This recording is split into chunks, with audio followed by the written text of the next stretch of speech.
Aujourd'hui, donc, on est sur l'Argentière, donc sur le bassin. C'est pour des sélectifs pour l'équipe de France. Vous pouvez nous résumer un petit peu comment c'est le fonctionnement donc, des recrutements? Donc, en tant que directrice des équipes de France, je suis chargée d'organiser le suivi, les sélections, l'accompagnement des équipes de France descente au plus haut niveau. Donc ça commence par ce rendez-vous ici à l'Argentière, qui est ce qu'on appelle en jargon du canoë-kayak, ce sont les piges. Et c'est la première étape pour espérer intégrer les équipes de France juniors, moins de 18 ans, et seniors. Pour les championnats du monde sprint en senior qui auront lieu en Slovénie, à Solkan au mois de juin, et aussi pour les championnats d'Europe qui auront lieu toujours en Slovénie, à Beauvais au mois de mai. Pour les juniors, le programme est un petit peu différent. Ce sera les championnats du monde uniquement en Autriche au mois de juillet. Donc ces épreuves, ces 3 journées d'épreuves doivent nous permettre de sélectionner les meilleurs dans les 5 embarcations qu'on propose, à savoir le kayak homme, le kayak dame, le canoë homme, le canoë dame et le canoë biplace. Il n'y a qu'une pige pour toute l'année? Voilà, pour pouvoir accéder ici, il y a des présélections qui se font sur les courses nationales avec un certain nombre de bateaux qui sont retenus au classement national. Et à l'issue de ces courses nationales que l'on accepte qui comptent jusqu'au mois de mars, on fait en avril les sélections et en une seule période de 3 jours. D'ici donc vendredi, on annonce la sélection, les membres des équipes de France qui iront courir au championnat d'Europe. Ça va être très rapide puisque les championnats d'Europe sont du 8 au 12 mai. Et donc on va enchaîner direct derrière avec les entraîneurs nationaux sur la préparation des événements internationaux.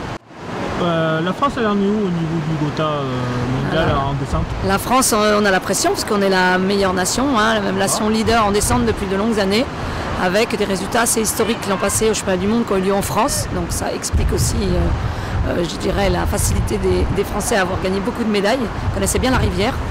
Après, on est très dominateur en sprint, un petit peu moins en classique. Mais en tout cas, l'an passé, avec un triplé historique chez les filles, 1, 2, 3 en sprint, et beaucoup de médailles par équipe. Aussi un résultat historique avec Guillaume Alzing et Yann-Claude Pierre qui ont gagné 4 titres pour Yann et 5 pour Guillaume chez les canoës. On va avoir à cœur de rééditer ça cette année, mais ça va être difficile. La barre a été placée très haute. Et on est content de venir s'entraîner et puis faire les sélections sur la Durance qui ressemble quand même pas mal à ce qu'on va trouver à Solkan. Donc, qu'est-ce que vous pensez de ce bassin? Il est technique, il est... Super bassin. On est vraiment très content d'avoir fait ce choix qui était un petit peu en concurrence avec l'Ariège à Foix.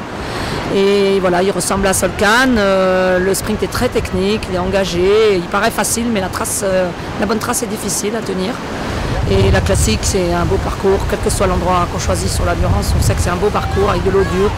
Et ça met les athlètes dans de bonnes conditions pour les événements internationaux. Un jour, d'ailleurs, la focus sur la politique de l'eau dure. Oui, c'est important. Et puis c'est de l'eau vive. On a des descendeurs qui ont besoin. Un Beauvais, ça ne va pas être simple. C'est une belle rivière. On a besoin d'avoir des descendeurs qui sont préparés physiquement, mais qui sont aussi capables de bien descendre. Donc on est très content du site. Surtout si on y rajoute le fait qu'ici on est toujours bien accueillis. Il y a une super infrastructure. C'est vraiment le top pour proposer des sélections de qualité. Et ça, les coureurs, ils apprécient beaucoup.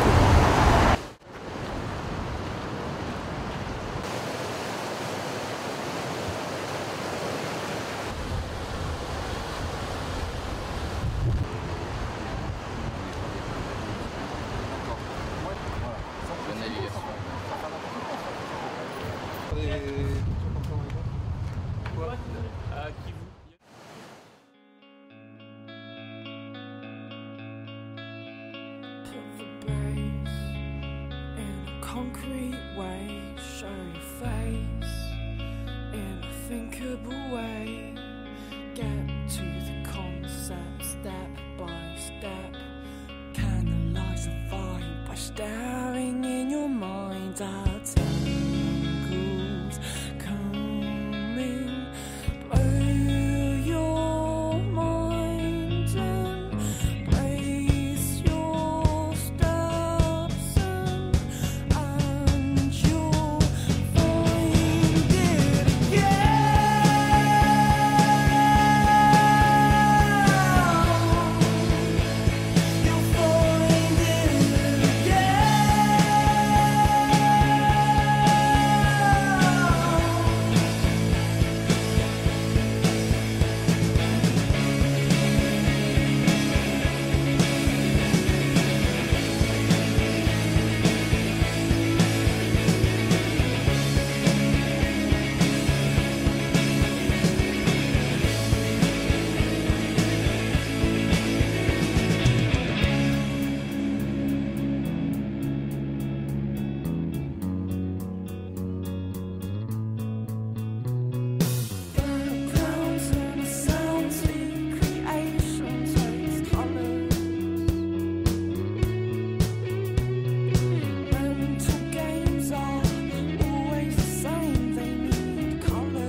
Bon, avec Yann Clotière, qui est membre de l'équipe de France et qui joue aujourd'hui les sélectifs.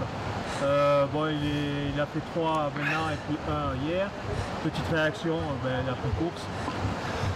Bah, je me sentais bien avant le départ, je navigue bien au-dessus. Après on arrive dans une zone un peu technique où j'ai pas su bien enrouler les vagues, et donc il y a eu 2 passages où je me fais un peu arrêter, je perds ma vitesse, et donc c'est vrai que c'est des moments qui coûtent cher, surtout dans un sprint aussi court d'1 minute. Et voilà, à l'arrivée je suis un peu plus d'1 seconde derrière, ce qui est plutôt logique vu ma navigation. Donc voilà, il faut savoir aussi se contenter des fois de ce qu'on a fait. Au niveau du bassin, tu l'as trouvé comment? Bah, c'est un bassin qui est très agréable, très technique, même s'il paraît, vu du bord, ça paraît être une grosse ligne droite, c'est une grosse ligne droite, mais pour réussir à faire une vraie ligne droite, une fois dedans, c'est pas si évident que ça, puisqu'il y a beaucoup de courants latéraux, on se fait souvent emmener sur les côtés, donc c'est pas évident de garder une trajectoire rectiligne, donc c'est un bassin très intéressant pour nous. Et c'est une eau très froide, très chargée aussi. Ouais, l'eau est chargée, ouais, c'est un appui assez dur, en plus il y a de l'eau un peu de fonte des neiges, donc c'est vrai qu'on retrouve une eau assez agressive, ouais, dirons-nous. Ouais, tu peux nous rappeler un petit peu ton palmarès, un petit peu qui tu es, un petit peu pour les gens qui connaissent. Donc depuis 2010, c'est vrai que ma carrière a pas mal explosé avec un titre de champion du monde en canoë monoplace, en sprint justement, donc sur cette discipline-là. Ensuite en 2011, je suis nouveau vice-champion du monde, toujours en sprint, et l'année dernière on est double champion du monde avec Guillaume Alzingre en canoë biplace. D'accord, donc déjà un beau palmarès. Voilà, maintenant on va essayer de le garder encore un peu. On passe aux sélections. Donc c'est quoi l'objectif? L'objectif, on a les championnats d'Europe dans 10 jours après les sélections, donc ça va venir très vite. Les championnats d'Europe en course donc longue sur 15 minutes et course courte comme ici. Et après on a les championnats du monde uniquement en sprint qui ont lieu aussi en Slovénie au mois de juin, le 15-16 juin si je dis pas de bêtises. Ça fait une grosse différence de faire du C1 et du C2, c'est pas trop difficile d'allier? Bah, c'est pas évident parce qu'il faut quand même qu'à chaque fois qu'on se retrouve tous les deux, mine de rien le C2 c'est vraiment un sport d'équipage, on est 2 dans le bateau, il faut s'entendre, il faut se coordonner. Donc il faut à chaque fois se réadapter à l'autre et c'est pas toujours facile.